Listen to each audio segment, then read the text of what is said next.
been hearing about the plans for the arrests ever since 2009. And Q has indicated that they may not release it on the day they said they would, and they're doing that for a reason.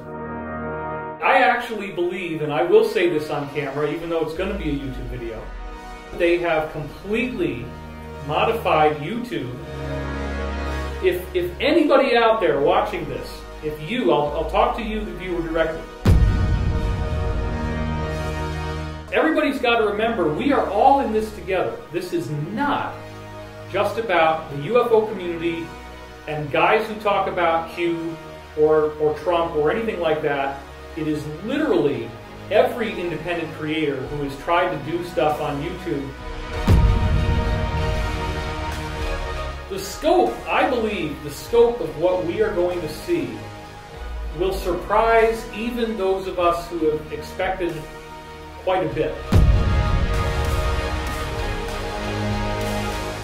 Hey everybody, welcome to another episode of Edge of Wonder. And man, do we have a show for you today. We are with none other than David Wilcock, who we have been getting more messages that I care to share with everyone out there. Where's David Wilcock? Asking where this guy has been. And David, where have you been? Because you've been a busy guy, haven't you? Well, yeah. In all honesty, first of all, I do want to apologize to my audience for the delay. I've been doing this since 1996, so it's 24 years come January, basically. And with that in mind, I worked for so many years, 14 hours a day, 7 days a week, and I never really slowed down. I have been targeted by a Luciferian gang-stalking operation that in many ways culminated with the Contact in the Desert event, where we had severe threats to my physical safety, and then those people ended up in the room at my talks, and we had an unarmed but nonetheless formidable security presence there. I did receive heckling on my panel from a person in the audience who became very aggressive, started yelling from the audience. And shortly after that, I had to really dive into finishing my book. I spent a month in Canada, as I usually do in September. That was very restorative, and when I got back from Canada, it's just been really full on working on the book, and I just finished it, thank God. I finished it Wow. About 2 weeks ago. I immediately, the day after, went to Las Vegas and I got to meet Steven Tyler again. Wow. You know, he and I have been friends. He came to my 40th birthday party, so I got to see him he's doing a residency in Las Vegas at the Park MGM Hotel right now. It's pretty amazing. So is Steven Tyler like really into this kind of content? Apparently he's got audiobook CD of my latest book that's just in his Jeep when he's in Hawaii, and that's all he listens to. And apparently he and his girlfriend have also binge-watched all of my television episodes. So Wow. That's awesome. that's a pretty lot amazing. of stuff. Man, so the book that you've been writing, did you want to share with everyone a little bit about what that's going to be about? Sure. This was a very difficult book to write. I would even say the most difficult book to write. And the reason for that is that as you become more public, which I've done over the last few years, the stakes become a lot higher. It's a lot more challenging because you have so many people scrutinizing everything that you say and do, and nothing that I've ever been through in my life aroused as much public anger and ridicule as the period of my life that I wrote about for this book, Awakening the Dream. Namely, I would say the period of the years 1994 through 1996. That period of time is when I started to receive dreams that were very profound, that were prophetic of the future, and were ultimately leading me towards what turned into a telepathic connection with what I would consider to be my higher self. I found out I graduated college in 1995, and everybody knows what I've said about the UFO disclosure that I had at the beginning of 1993, where I found out that UFOs were real. That was shortly after I had stopped being an addict. I was primarily addicted to marijuana. I never really had an alcohol problem. And I completely stopped all usage of substances. And in the aftermath of that, only a few months later, I found out that UFOs were real. And I had already started writing my dreams down every morning by this point. So one of the things that was really fascinating was I went back into these handwritten dream notebooks that I had kept and that I had never read since the dreams came in, believe it or not. I just got really busy and my life got crazy and all these things were happening. And in my house in Colorado, I had all these dream books in the safe that I'd never actually gone through. And so I spent 2 long periods working on that pretty much exclusively, and going through those dream notebooks and rereading them all and identifying the most amazing dreams that were actually showing where my life was going to go in the future.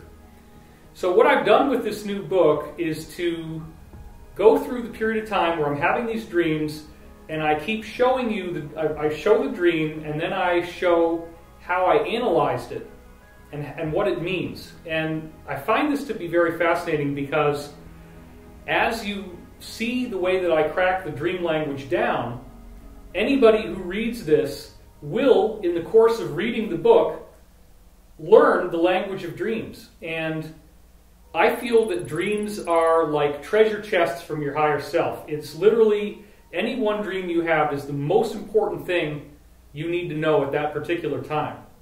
So when you can remember them, now you have to decipher them.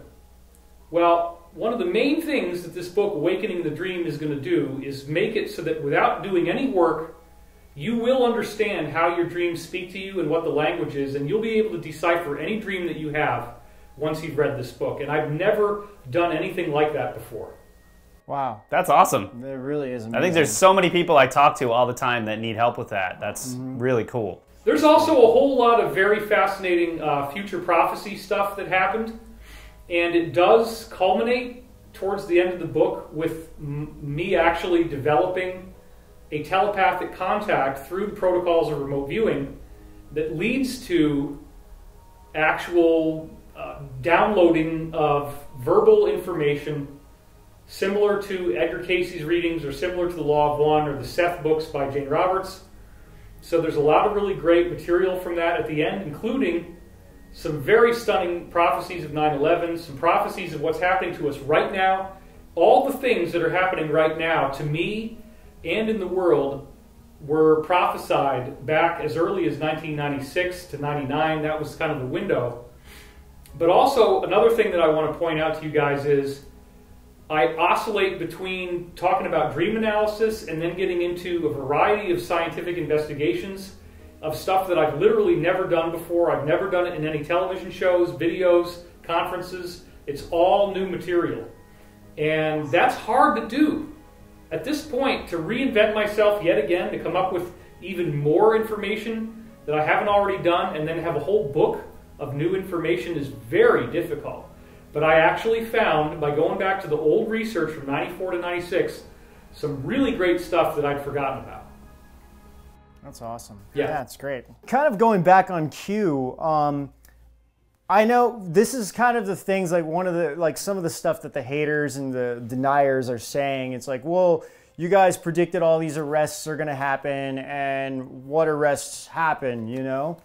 So I kind of want to give you a chance to kind of reflect on this, your understanding about this. But I mean, what we tell people is like, look, Epstein got arrested. This, you know, now he's dead. This was like a humongous, giant domino that just fell now. We haven't heard from like George Soros from, I don't think he's been public from like last over Soros a year. and Ruth Bader Ginsburg. Yeah, and there's a whole, we're kind of keeping a list of these officials we haven't heard from in quite a while. I mean, then you have John McCain who died. Then you have Bush Sr. who died. And Q hinted to both of their deaths before they died. Constantly. So yeah. Anyway, Well, just wanted to give you a chance. Yeah, and I mean, Talk about right it. as you guys are taping with me, this is the day we're taping is December 4th. Who knows what's going to happen, because we're supposedly days away from this FISA declassification that everybody's been waiting for. And Q has indicated that they may not release it on the day they said they would, and they're doing that for a reason. And they talked about limited ammunition, and I think what that means is they want the opponent to fire all the ammunition first before they release this. But you guys, I mean, one of the biggest ones of all that literally just happened in the last couple of days before we taped is that both the two biggest guys behind Google, YouTube, Larry Page, who is worth, I think, $70 billion, and Sergey Brin, who's worth well over $50 billion. That's such a staggering amount of money, you can't even put it into a quantifiable framework.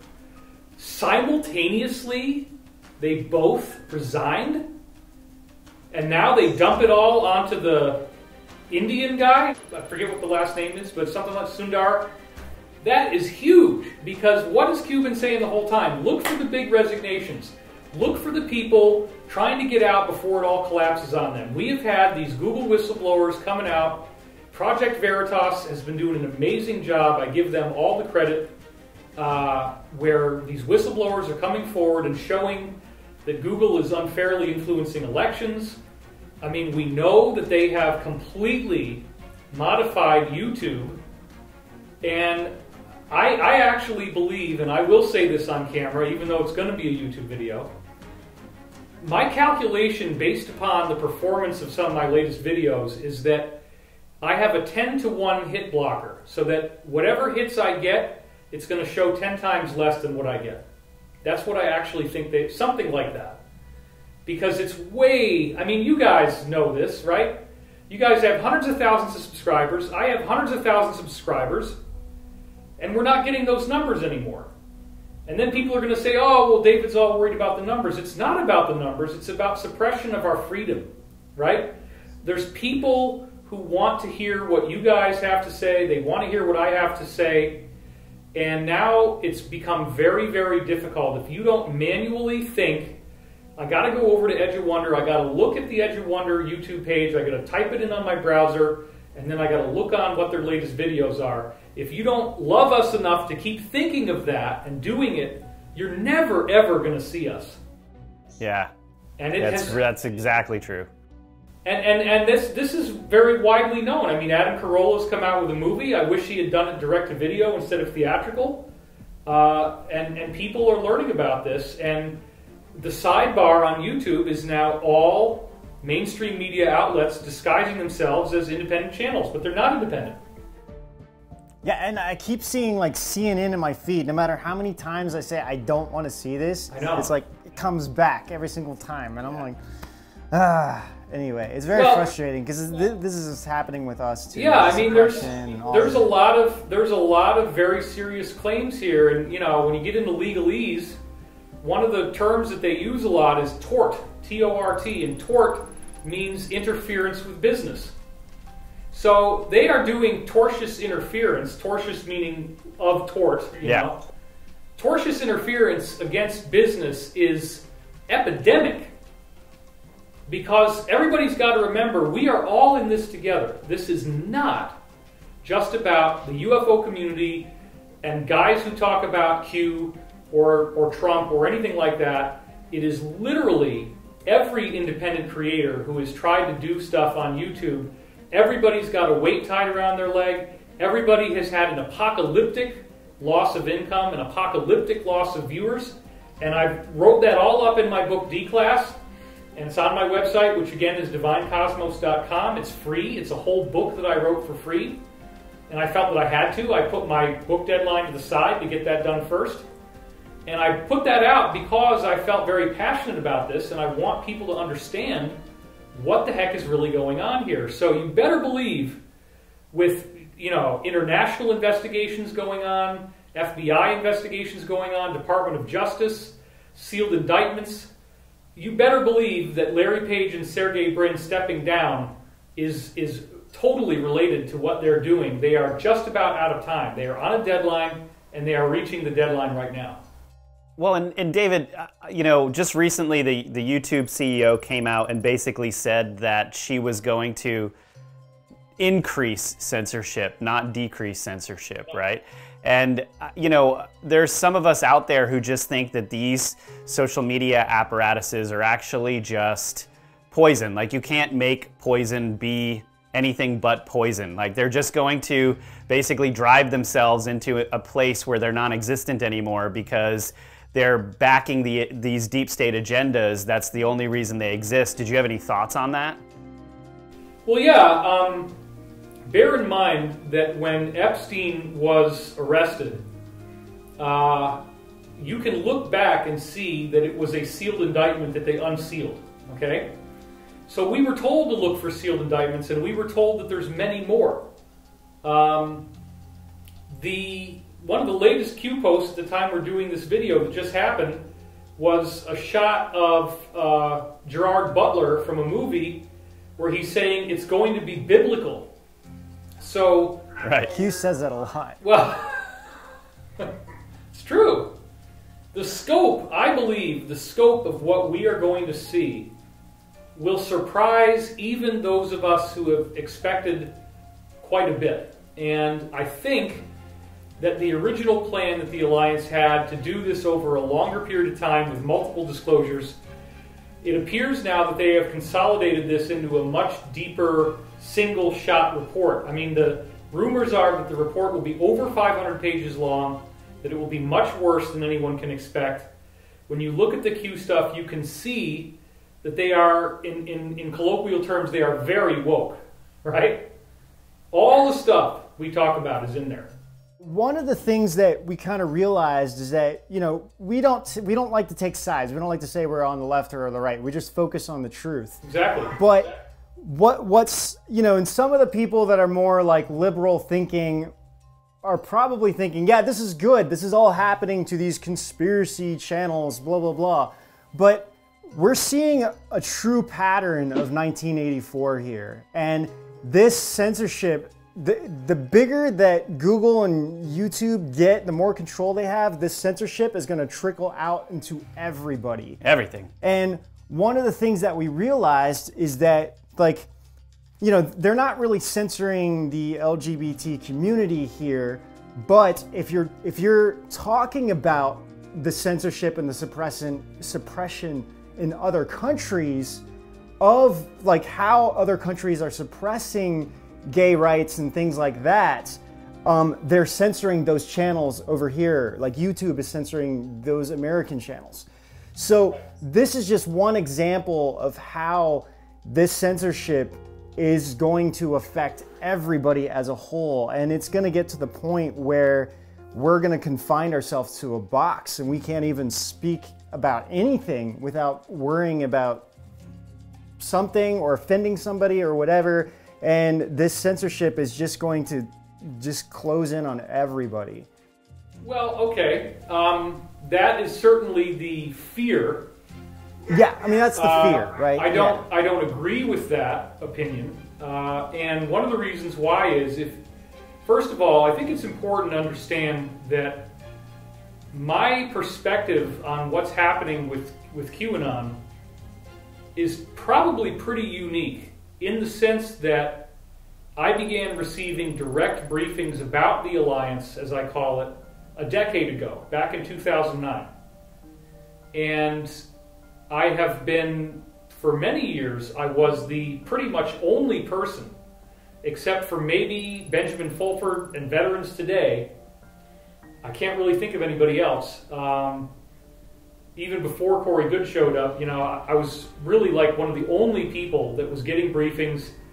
And I was talking about the idea that some parts of the military, the government, and the intelligence community, both in America and worldwide, were positive. I was talking about that back when it was very much a radical concept that hardly anybody could find palatable. Whereas now, it's become very clear to many, many people who are following Q that there is an organized effort going on. Q has been incredibly voluminous in the amount of information they've put out, describing that this is a massive operation and that much of the work has already been done. Much of the government and the intelligence structures and the military structures have already been overturned, where there are now people who don't wish to have a genocidal agenda. Another thing I wanted to make sure I got in here is, if you guys remember, in one of my recent articles I talked about, I think it was in the book D-Class, I talked about this movie, Cold Case Hammarskjöld. Well, that movie is out. It's in distribution. I pulled it up on Apple TV, and my wife and I watched it, and we were absolutely amazed. Because the guy who's doing this, Mads Brugger, he's Danish, he started out doing an investigation into the death of a very well-revered political figure who was the head of the United Nations. Even before Kennedy got assassinated in 1961, he was the head of the United Nations, and he was really trying to do the right thing for the African people. He was a great statesman, a great leader, right up there with Martin Luther King. His name was Dag Hammarskjöld. And he was going through his plane to land and to be involved in a negotiation that would help to bring peace to Africa, and his plane was sabotaged. The movie investigates this cold case of his death. And without giving away the whole movie, he finds very conclusive proof that the plane was shot down, undeniable proof. But then it turns out that the group that shot down Dag Hammarskjöld's plane, it's called CIMER. That stands for South African Institute for Maritime Research. A paramilitary organization with direct, the insinuation from, he actually gets insiders to come forward. These are the hot new insiders. They come forward on camera and they say that there was a team supervised by the British intelligence agency MI6 and by the American Central Intelligence Agency, okay, with 5,000 personnel just in the South African division, distributed all throughout Africa, opening up these medical clinics for practically no money, claiming to be helping people when the people that were doing this were not doctors. And the only thing that these medical clinics were really actually doing was injecting people with the AIDS virus. Oh my gosh. And here's the guy on camera coming forward as a whistleblower, going into extreme detail about what they were doing, how they were doing it. He felt badly about it. And at the end of the movie, it says that he has now gone into hiding and he is directly cooperating with the United Nations investigation into these genocidal acts. So if anybody out there watching this, if you, I'll talk to you, the viewer, directly. I'm sorry to have to do this to you, but we got to sit down. We got to have a talk. All right? We got to talk Come to about Uncle the fact, David's lap. we got to talk about the fact that if you still don't want to believe this, go watch Cold Case Hammarskjöld. That movie is undeniable. It is undeniable that this was run by the intelligence agencies of the US and the UK. It is undeniable that it was massive, that it was still going on until just a few years ago, all through the 1970s, 1980s, and 1990s. They were just injecting everybody they could get their hands on with this virus. And they were doing it, the whistleblower said, because they wanted to eradicate black people off the face of the earth. That's crazy. It's crazy. That is completely insane. I mean, and that just, when you start thinking about the Ebola virus and everything that's SARS. all this stuff. And we recently, one of our recent shows that we did, we were talking about, we've really discovered evidence in how San Francisco was a testing facility, or testing site, I should say, for a lot of new drugs that they were producing and experimenting with. We're talking about the CIA during the 70s and coming into the 80s. And like Bill Cooper's another one who said that, you know, they were using that area as a test for the AIDS virus too, and specifically targeting the black gay community.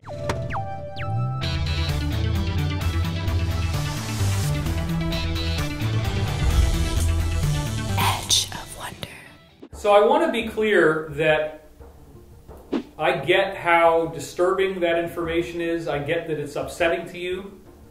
And a certain percentage of our audience finds it much easier to attack the characters of the messenger than to actually even engage the message. In other words, finding out that they have been injecting blacks in Africa and the LGBT community here in America with the AIDS virus, that they used one of the things they did is the smallpox vaccine in Africa, and then in the U.S. they did the hepatitis B vaccine in those communities.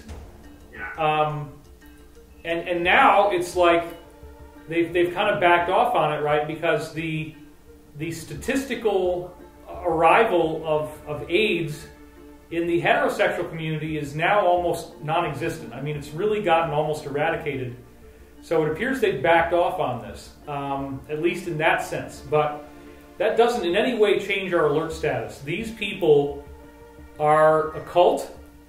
They are very wealthy, and they do want to kill billions of people. Now, you as the viewer, you don't have to be engaged in this story. You don't have to fight back. You don't have to put your life at risk. You can remain silent. You can remain safe and not have to do anything. But I do believe that even if you don't agree with all of our conclusions, we should at least be respected, and we, meaning Edge of Wonder, and the work that many others are doing besides myself, as a whole, we should be respected for the sacrifices that we make, the risks that we're taking, the ridicule that we've endured, the ostracism from our families, the loss of income, the loss of prestige. This is a very difficult battle. I mean, it's really true, you know, like this, I mean, they say ignorance is bliss, and everyone's been living in ignorance for the longest time. Like, the fact that any of this stuff is coming out and things are getting shaken up is like the best possible case scenario at this time. And it indicates that hopefully a larger amount of people will be awakening, and it won't just be us swimming out there in the middle of the ocean with a flag waving it, hoping someone's gonna see that crap. And like, you know, I mean, it's just, you know how it is. You've been doing this longer than us. It is ridiculous, you know? Yeah, and I want to talk about some other of the positives. The latest article that I wrote at the time that we're taping is talking about the declassification of an anti-gravity patent, a room temperature superconductor patent, and a free energy patent, all by the Navy, all only coming to our awareness by them being published and then acknowledged by media sources this year. And the anti-gravity patent was filed by a mysterious man calling himself Salvatore Pius. And there's only one picture that might be of this guy, but this is very curious because Salvatore Pius released this patent as open source, meaning you do not have to pay royalties to develop this device. The device itself is a triangle that they call a HAWC, which actually stands for Hybrid Air Underwater Craft. Okay? This is a craft that they're saying in the patent flies through the air, flies through space, and flies underwater with equal efficacy. That's crazy. And then the chief technology officer of the Navy acknowledged that this is an operational patent. And I go through all that in the article. It is an operational patent. It has been prototyped, it has been tested, and it works. because there's very specific laws about patents in terms of how you file them and what you can say and the claims that you can make. The claim is a very important part of a patent filing. So it's an operational patent. It works. And it actually uses a technology that I was only recently advised about by some of my insiders. Pete Peterson talked for many years about Kenneth Shoulders, and a lot of people called him Kenny Shoulders. And Kenneth Shoulders came up with something that, depending on where you research it, it's either called an EVO, meaning exotic vacuum object, or it's called a charge cluster. Now, this is a very curious bit of science, and it's going to take a little bit of exposition, so if you guys will bear with me, I just want to explain this to you. Is that cool? Yeah, please do. Okay. All right, so Kenneth Shoulders discovered that he could take electrical charge of very high intensity, because it's always a high intensity electrical charge, all this stuff is, and you direct it down a needle to the point on the tip of a needle. And when you direct this energy down to the tip of the needle with very high charge, something happens that breaks the laws of physics. The energy rolls into a ball. Okay? The ball has way more electrical and energetic charge for its size than the normal laws of physics would allow us to think is possible.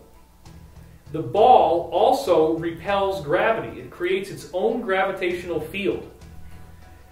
And, interestingly enough, these balls will form much more easily in the presence of a noble gas such as argon or xenon. And I don't really know why that is yet. I'm sure there's a reason for it that I can uncover with more research. Another very, very fascinating thing about charge clusters that I did not say in my article is that you can run these little guys through something that's radioactive, and it will de-radiate the substance. No way. Yes. Yes.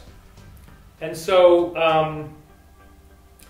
there isn't a whole lot that I can say about this right just yet. I'm sure that my enemies on the inside are very aware of what I'm working on because we're doing it on open lines. But let's just say that I am in a very, very interesting initiative that I hope to be able to talk more about later, where a number of different high technology products and patents, including charge cluster deradiating technology, will be getting out to the public. And I am directly involved in this. I'm not tooting my own horn. And you're going to be hopefully getting a lot more information about that pretty soon. That's all I can really say right now. But I'm very, very excited about what's happening in my life. And that's one of the reasons why I've been so busy and I've had less public communication. Well, David, I used to be a brand manager. And if you need to brand that product, I recommend calling it David Will Sparks. Oh, my God. Just kidding.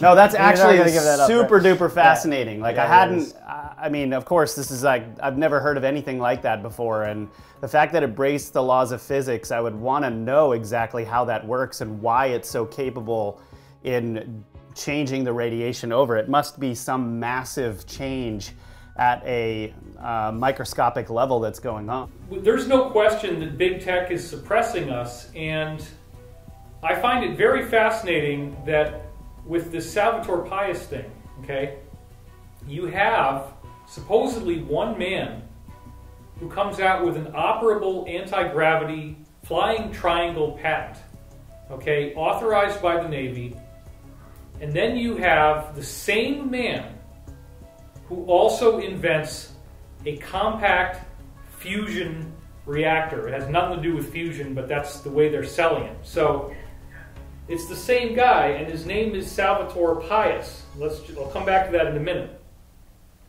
The compact fusion reactor, just to get to that point, when you look at the patent, it's a series of these 4 needles that come to points. And what did I say about Ken Shoulders and the exotic vacuum objects?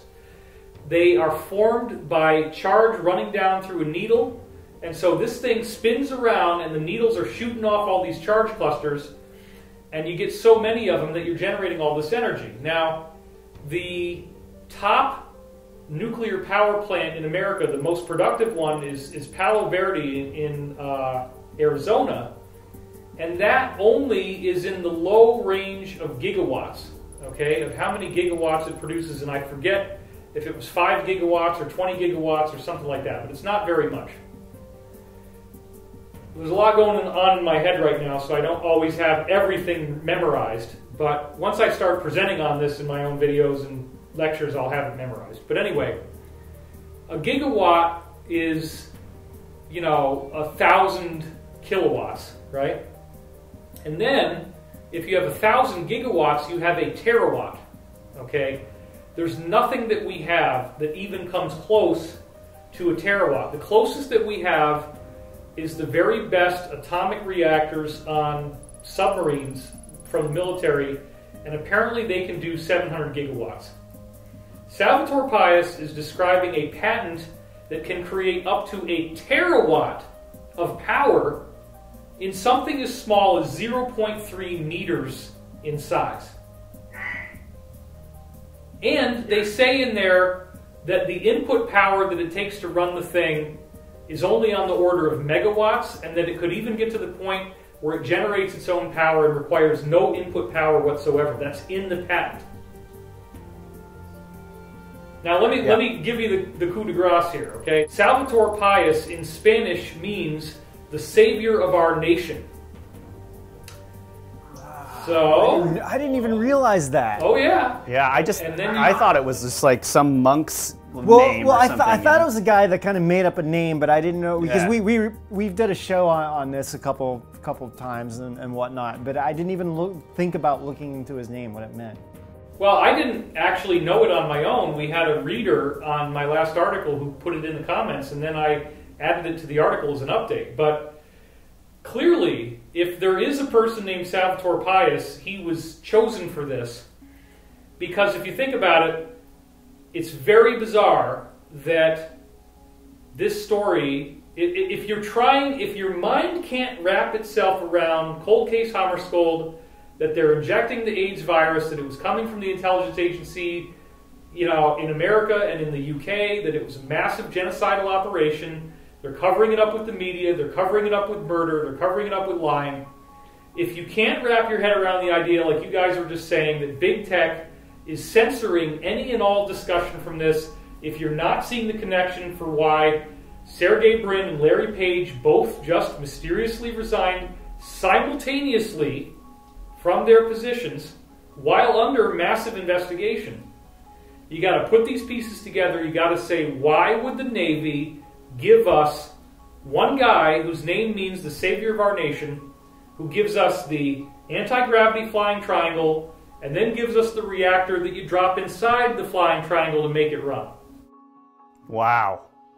And nobody has ever covered this story except for this publication called The Drive, and maybe a couple others very briefly. But, what do they want to talk about? They want to talk about impeachment. And to be perfectly honest, there is a total Republican stonewall on impeachment, and they need a two-thirds.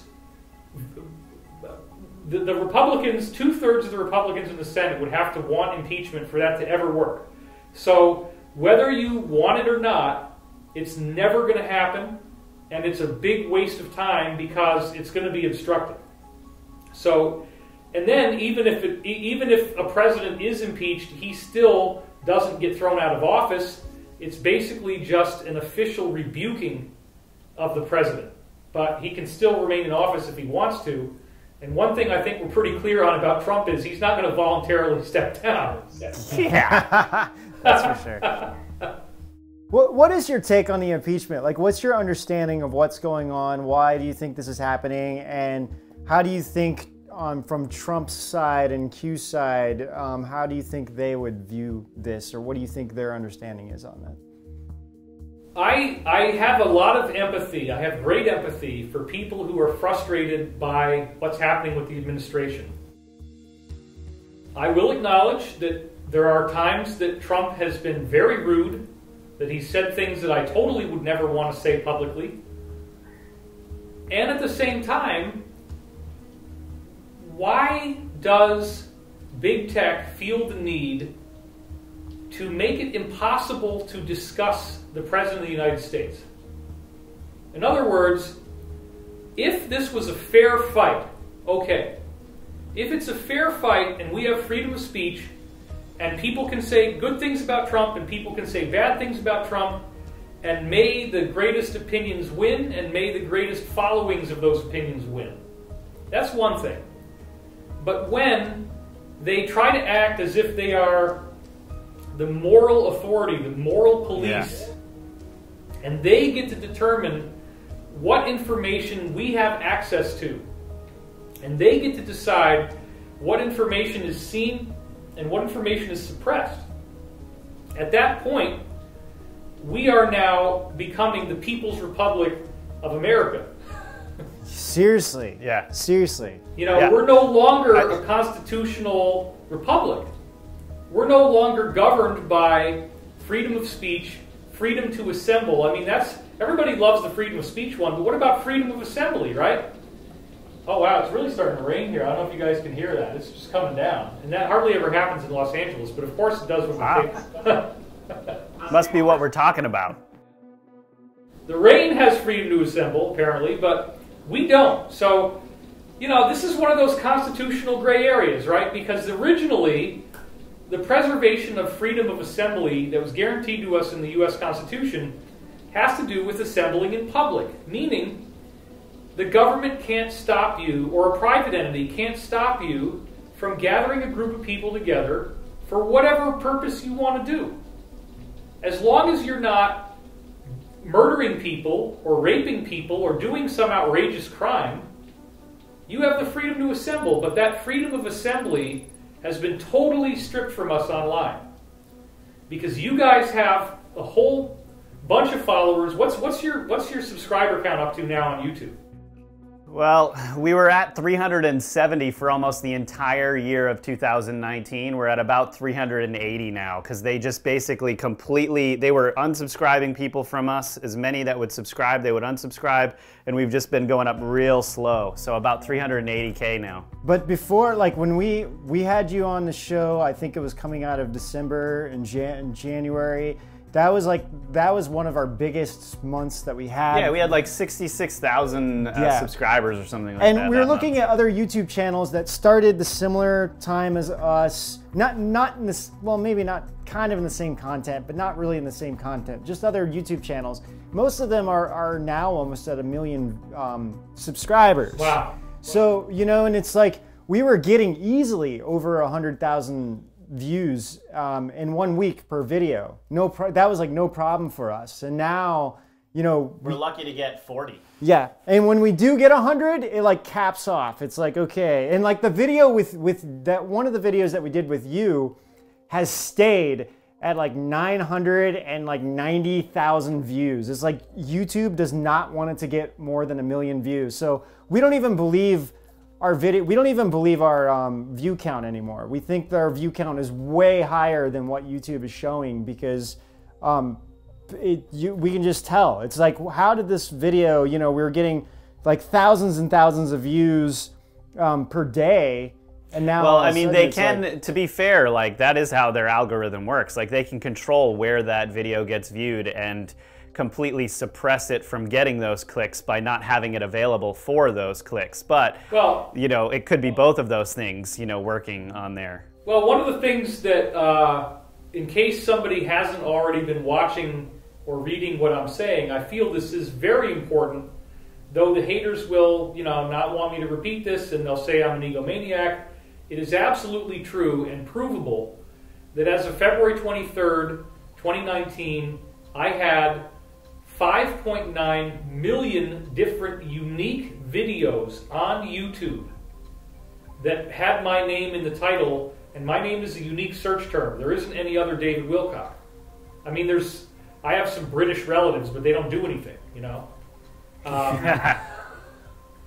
So that was 5.9 million. I pointed it out, and I also pointed out, as you guys well know, that I was up there with George W. Bush, Barack Obama, very similar numbers of videos, and actually I had twice as many videos on YouTube as Hillary Clinton. I made this, thank goodness for that, David. I made this public knowing that I was sticking my neck out, and when I went back and looked 3 days later after I'd done that video, it was down to 250,000. And it keeps decreasing and decreasing and decreasing. And they're deleting a lot of videos. You have to ask yourself, how could that even possibly happen? The only way that could happen is with very intense tampering. And I spoke to the advertising manager that I'm working with my YouTube network, and he said, nobody has ever seen or heard of anything that massive. How the hell do you make 5.9, basically 6 million videos, or at least 5.75 million videos disappear practically overnight? I mean, how many independent creators' work was just murdered in that act? And you know, a lot of it was people re-uploading my stuff. And I used to complain a lot about that, you know, but now it's kind of like, it's very obvious that there is some kind of filter that's been introduced into the equation in which my name is banned. You cannot see it. When they did this with Alex Jones, they did it too publicly and too frontally. He got a lot of publicity. I mean, yeah, he's way less popular than he used to be. But now they've found a much more clever way of doing it where they're not really banning you. You still theoretically have a channel, but your name is never going to go anywhere. Nobody's ever going to see it.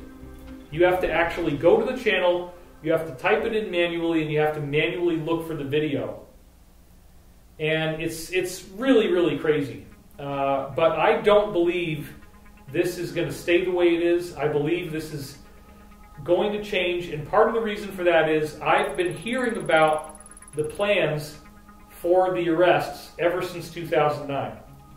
And we know from some of the stuff that QAnon has said that a sizable number of the sealed indictments that are on the American court record, you can go look them up, those sealed indictments, I think they said something like 3/4 of them are media related.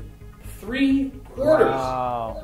And some people are speculating it's over 100,000 sealed indictments, and then you got to remember that any one sealed indictment can have, I forget the number, it's like 39 defendants, okay? So it's not just 100,000 people, it's 100,000 cases that could have up to 39 defendants, and when you have an indictment and it becomes unsealed, you are immediately arrested. So if you don't think this thing is going to go somewhere, you would be wrong. I mean, we had some very ominous outages this year, back in February and April, of Google, YouTube, Facebook, where they go down, right? Yeah. And apparently that was an alliance operation where they got in there, they defeated the backdoor security, and they got this actionable intel out for legal evidence. And they are preparing the biggest and most amazing case, the biggest intelligence operation in human history. It is so exciting, dude. Yeah, it really is. That's great. So you're saying right now that they're actually organizing themselves to go against these big social media companies to do something about all of the censorship that you and channels like are experiencing. Is that right? Let me answer your question with a question. Why would Larry Page and Sergey Brin step down from their lofty positions where they have access to more money than they could ever spend in millions and millions of years? Why would they both voluntarily resign at the same time if they didn't see something big coming down?